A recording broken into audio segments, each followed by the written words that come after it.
guys, welcome back to CRVC TV. This is our second episode, and today we're going to be talking with Greg about Caravan Security. But to begin with, while we wait for some more people to come on board and ask some questions about their Caravan Security, whether it's hitches, hitch locks, GPS tracking systems, caravan covers, anything in relation to keeping your van in top-notch condition and not stolen is what we're looking for today. So I'm going to ask Greg a couple of questions and I'll flick it around to him. So, how you going, Greg? Afternoon all, welcome back. We had a couple of questions come through last week that we didn't get a chance to answer because we cut it out a bit short. But we had Grant asking you about your caravan and how many days you can stay unplugged for. So for me, with our particular setup, we're able to almost stay continuously off-grid. We operate 3 110 watt panels and 2 large storage batteries, which generally give us, as I said, unlimited power. Our constraint is water, and we run out of water before we run out of power. So unless you're running a spear pump or able to pump and filter from some creek water, your holding tanks is our limiting factor. And for all vans, it really depends on your solar setup or your production. So whether that be with a generator or with solar panels, it'll depend on the size of the system. And of course, we always recommend that system size should match your usage. So if you're a regular caravan park user where you have access to 240 volt power, obviously, and you only want to stay away off-grid for a few days at a time, you only need a fairly small system. Those that like to enjoy national parks and free camp the majority of the time, obviously you need a much larger system to be able to support all of the modern features and 12 volt drawers that the latest touring vans have to offer. I hope that answers your question, Grant. If you have any more questions in detail for Greg on that one, shoot them through in a message or on the live feed. The other question we had come through was from Grace. So obviously she's got a leaky caravan, so she's asking how you would recommend fixing that. Okay, for leaking caravans, water is generally a problem for quite a few caravanners. It's one of the natural elements that is against all caravanners. Generally, the best way to attack something leaking is firstly try to identify where that leak is in the van. That can be difficult from time to time, but look for any seam ruptures or silicone that seems to be lifted or foam tape that seems to be peeling back in the location of where the leak is. Then that item should be removed from the van, that surface cleaned and prepared and resealed with a good quality sealant product. We particularly like the Bostik product here. What you want to try and do is make sure you get a good joint flex ratio, which means that the sealant has a good elasticity, therefore allowing for the natural movements in the van as you're travelling down the road, and will stop those seam ruptures. We offer the service obviously in our repair centre of either just component reseals or complete reseals on the van. It is a service item on the van, so they do age with time. The natural sort of time is around about that 8-year mark, and it is dependent on the environmental conditions, so the amount of UV light and weather exposure that they happen to get. So it is one of those things that every caravaner should be looking at all of the time, just like servicing your wheel bearings, replacing your tyres.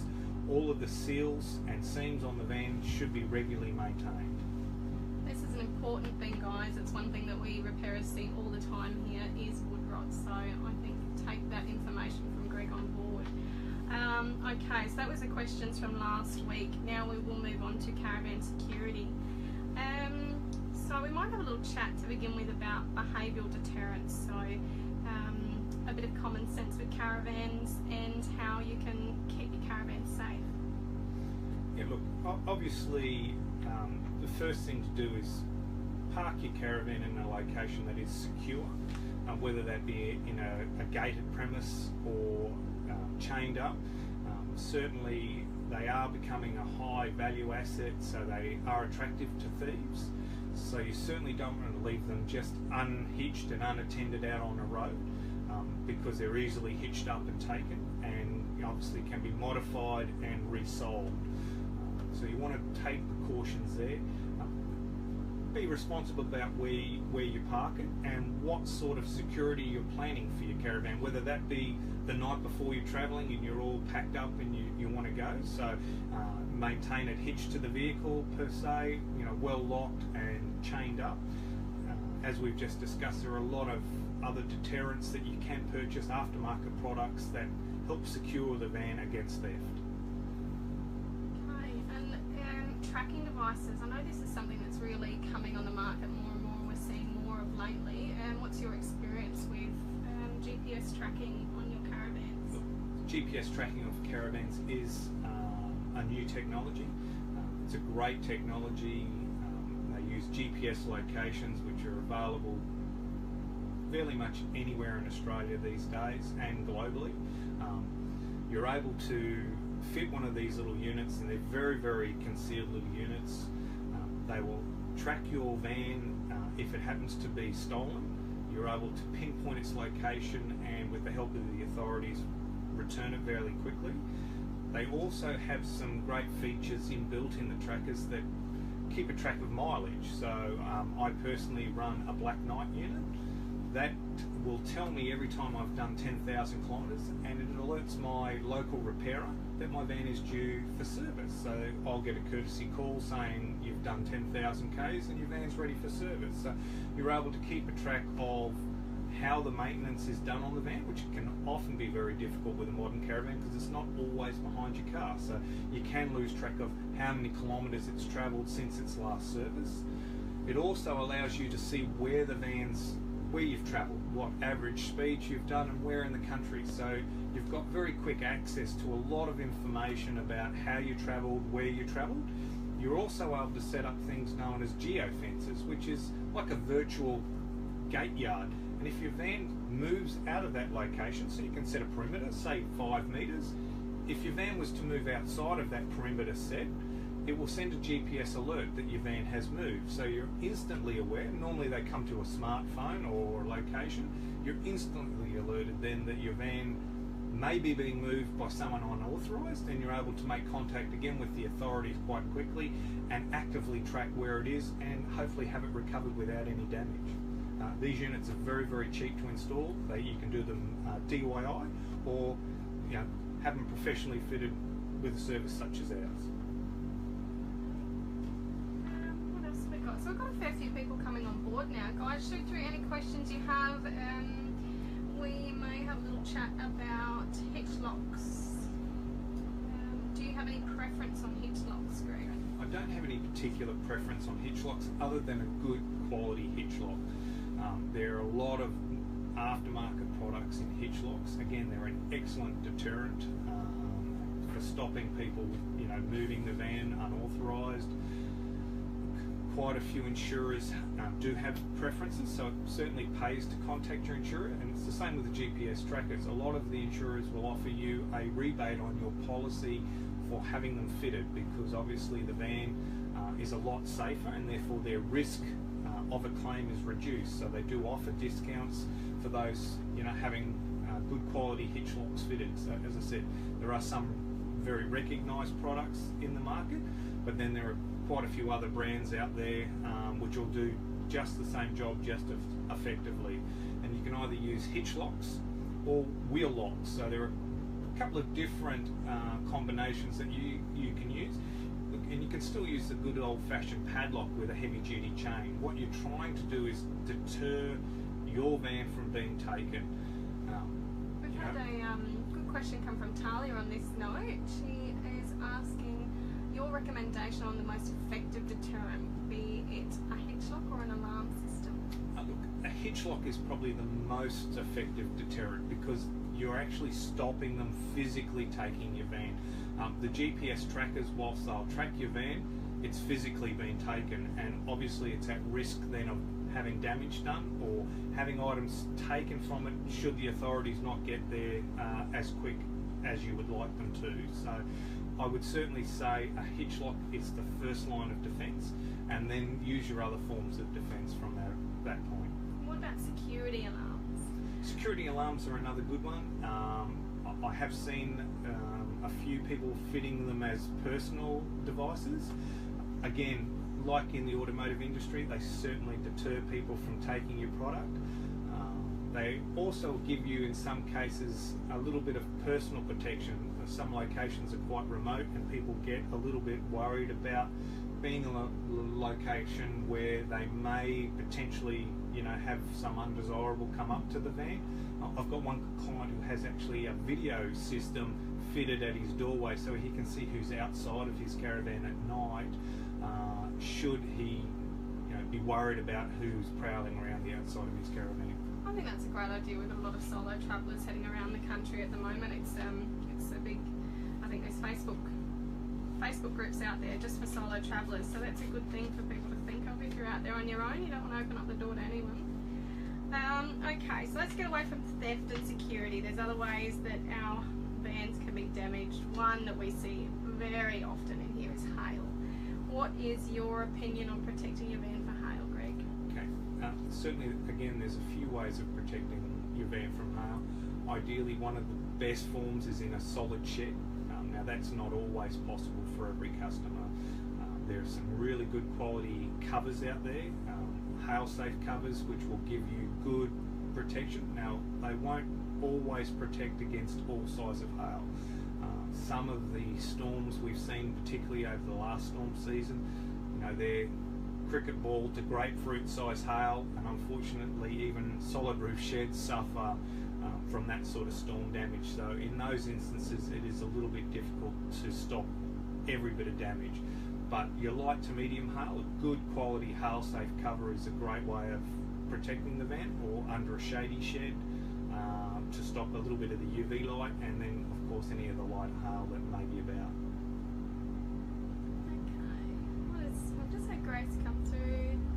I've heard an awning attached to your caravan is good deterrent, as it's harder to steal the caravan. That's a good point actually. So when your awning's rolled out, it's harder for people to take off with your van, I suppose. Look, again, most thieves work on the principle that they can get hold of what they're after fairly quickly. The longer it takes them to remove or pull down a structure to be able to move the van, for sure, it's going to deter them from taking that van and perhaps move on to an easier target. So anything you've got, be it a chain, your awning, hitch locks, they will slow a thief down, and primarily they want to get in, they want to get your equipment, they want to be gone really quickly with the minimum of fuss and knowledge. So my real recommendation is use a combination of these, and as I said, approach your insurer about what offers they will have as far as discounts, because not only will it help subsidise your purchasing, your assets safe. While we're on insurance, I think it's something that I've seen all too often here is make sure you check out your insurance policy and see what you're covered for and what you're not covered for, because sometimes comprehensive insurance isn't quite comprehensive insurance, if you'd agree, Greg. For sure. You definitely want to read those product disclosure documents. Whilst they're very, very long and in very small print, perhaps set yourself some small notes and ask your insurer, am I covered in this particular event or that particular event? Am I covered for hail damage? Am I covered for attempted theft or complete theft? And what do I have to do to protect that? So again, you may find some insurers don't protect the van if they're just left unlocked, parked on a street without a vehicle attached. You also want to check the type of policy you have. There are a few different types of policies out there. So you have fixed base policies and touring policies. So you want to make sure that if you've got a park policy where it's not on a touring caravan, that you're still covered for moving the van to a different location, and if it's stolen. I have seen over time, clients confused, and I had one about 2 years ago where the caravan, unbeknownst to the owner, was covered for a park policy, meaning that the caravan shouldn't be towed on road.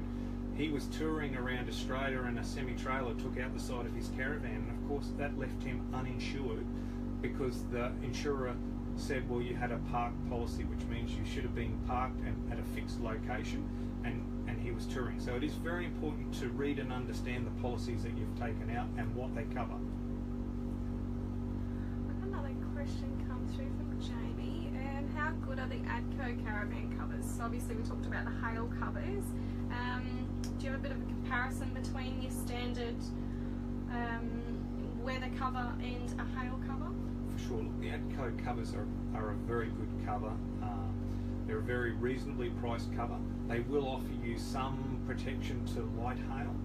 Obviously the full hail safe covers will give you a much greater protection and much thicker padding on their roof areas, but saying that, they're a lot more expensive. So it is one of those things, you get what you pay for. As I said, the ADCO covers are great. They offer you a 3-year warranty, which is sensational for their pricing point. As I said, they'll be at least a third of the price, if not more, than a good quality hail safe cover. Certainly when it comes to covers, try and stay away from the cheaper covers with a 1-year warranty. We have seen some of those covers, you know, barely make it through the 12-month warranty period. So a good quality cover. As I said, ADCO are a great product for what they offer. It's a full 3-year warranty.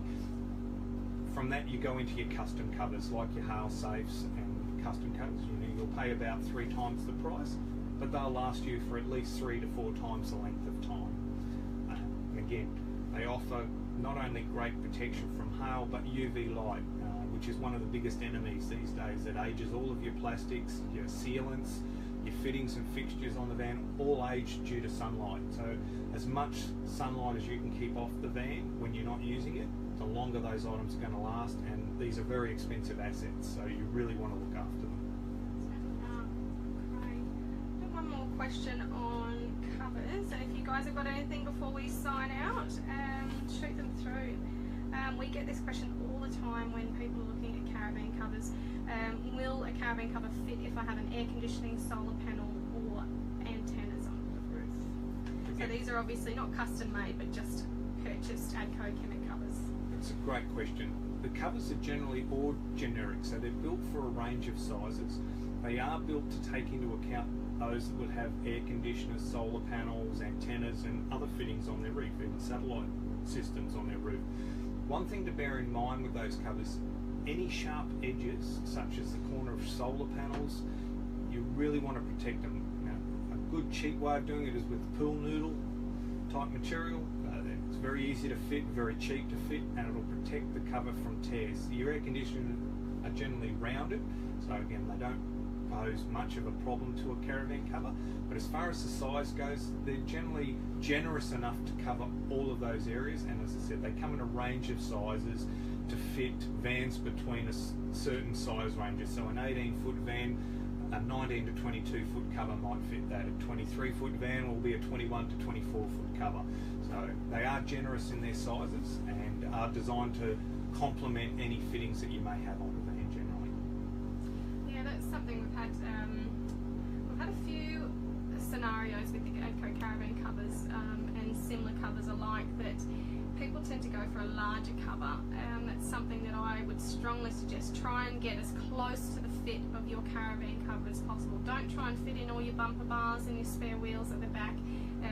They just get too floppy and they don't fit properly. Your zips will then come around the front. I think the best advice I can say is definitely get a nice, closely snug fitting caravan cover. Well, I think that might be it. If we've got no more questions coming through at the end here, guys, I'll just flick back round and say goodbye. Thanks for that, Greg. See you next week. Okay, thanks guys. Alright, next week we'll be back at the same time, Wednesday 2 PM for CRVC TV, and next week we are talking about refrigeration, so the difference between 3-way fridges and compressor fridges. If you guys have any questions through the week, shoot them through. Greg's been in the industry for a while, he loves refrigeration, so he's got plenty of questions to be answered next week for you if you don't have any, but email them through the week or send them on this live chat. We'll be able to get them all week. Alright guys, we'll see you next week. Bye.